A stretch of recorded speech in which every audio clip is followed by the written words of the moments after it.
The sun doesn't shine every day. The storms will come. There are times when the nights will be long and dark and you will be alone. There will be times when the darkness seems to consume everything. But don't let it consume you. That's anxiety. Stop. You're not where you think you are. Your map isn't producing the desired outcome. It's wrong. What should you do? You don't know. Stop. Because if you don't know where to go, there's no point going anywhere. And then what? Prepare. That's anxiety. Stop. Prepare. Well, people hate that because, well, for obvious reasons. Prepare. For what? Everything. Very, very demanding psychophysiologically. And that's also something that's really worth knowing. It's like anxiety isn't just a psychological state that's unpleasant. It's like you're revved up and you're burning resources like mad. And you're in a biochemical state such that's optimized for quick action, but that's toxic if you inhabit it for any length of time. So not knowing what to do, that is not good. And it isn't just that it makes you feel bad. It's you're running your machinery faster than you can replenish it. For some reason, there is this facade that life should be full of happiness and without its suffering, which actually makes us suffer even more. Because when we get sad or something bad happens, we do not only feel bad about the thing itself, but we also feel bad because our life is not the way it is supposed to be. Not realizing suffering and sadness is just a part of life, and they're inevitable. Unless you learn your lesson, it will keep hurting. Not only it will never stop, it will also keep increasing the amount, so you won't get used to it. And it doesn't matter how you get knocked down in life, because that's going to happen. All that matters is that you got to get up. You have to get up. Whatever experience you're having right now, it has not come to stay. It has come to pass. Sometimes you have to just back up and go within yourself and pray and meditate and recharge your batteries. Go away, clear your head, and then come back and look at it from a different vantage point. Don't operate while you are under the spell or the effect of what's going on. Don't allow your emotions to control you. We are emotional, but you want to begin to discipline your emotion. If you don't discipline and contain your emotions, they will use you.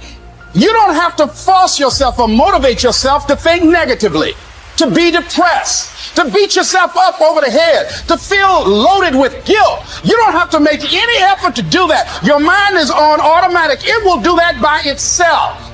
But if you want to begin to move into your own personal greatness, you've got to be willing to go against the tide. You've got to be willing to harness your will and say, in spite of this, I'm in control here.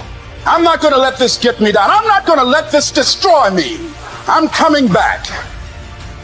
The same situation can either be perceived as a lead ball chained to your feet or as wings growing out of your shoulder blades.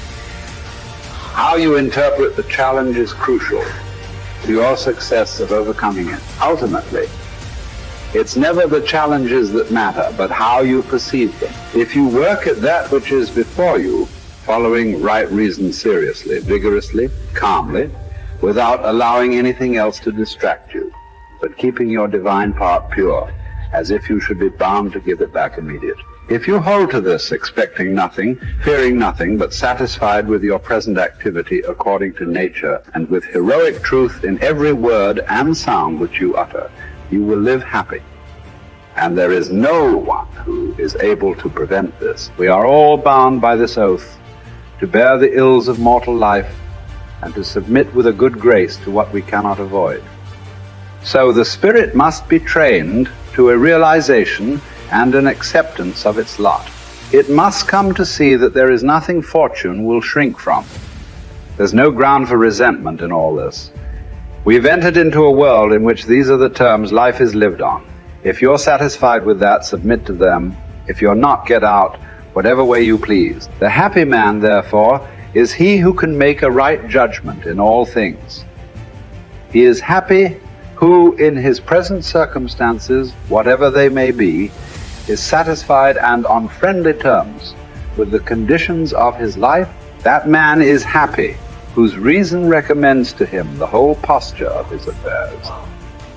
How do you bear the suffering that is at the crux of life without becoming tempted and embittered.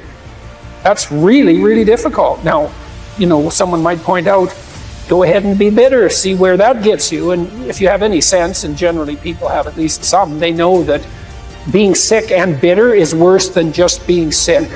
And that being right, it's worse, but it's very hard temptation to avoid. Sometimes you want to be bitter just out of spite in some sense, because things are so terrible. All you've got left is your willingness to shake your fist, and say, well, really?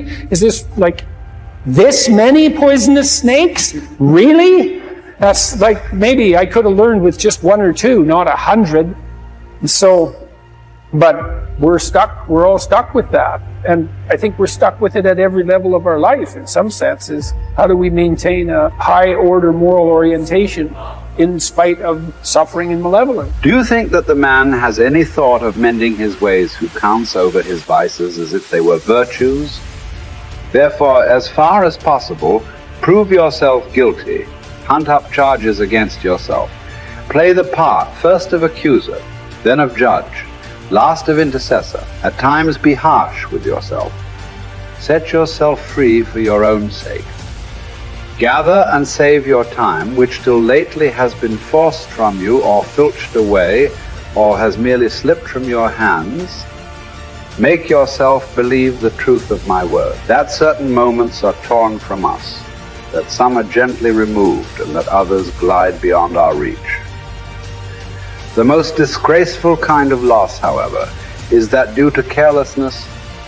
Furthermore, if you will pay close heed to the problem, you will find that the largest portion of our life passes while we are doing ill, a goodly share while we are doing nothing, and the whole while we are doing that which is not to the purpose. What man can you show me who places any value on his time, who reckons the worth of each day, who understands that he is dying daily? For we are mistaken when we look forward to death. The major portion of death has already passed. Whatever years be behind us are in death's hand. We should not manifest surprise at any sort of condition into which we are born, and which should be lamented by no one, simply because it is equally ordained for all. Yes, I say equally ordained, for a man might have experienced even that which he has escaped, and an equal law consists not of that which all have experienced, but of that which is laid down for all. Be sure to prescribe for your mind this sense of equity. We should pay without complaint the tax of our mortality. If you're looking for certainty, the reality of suffering is certain. I mean, what do you accept as evidence above all else? That's a good question. That's a hard question. But I would say pain is up there. It's very difficult not to believe in the reality of your own pain. It's somewhat easier not to believe in the reality of other people's pain. That's not so easy either, but it's your pain seems to be undeniably real. And so it does beg a question, which is, if pain is undeniably real, is that which overcomes pain even more real? And I think that's, in some sense, that's the idea that lurks behind the idea of the resurrection.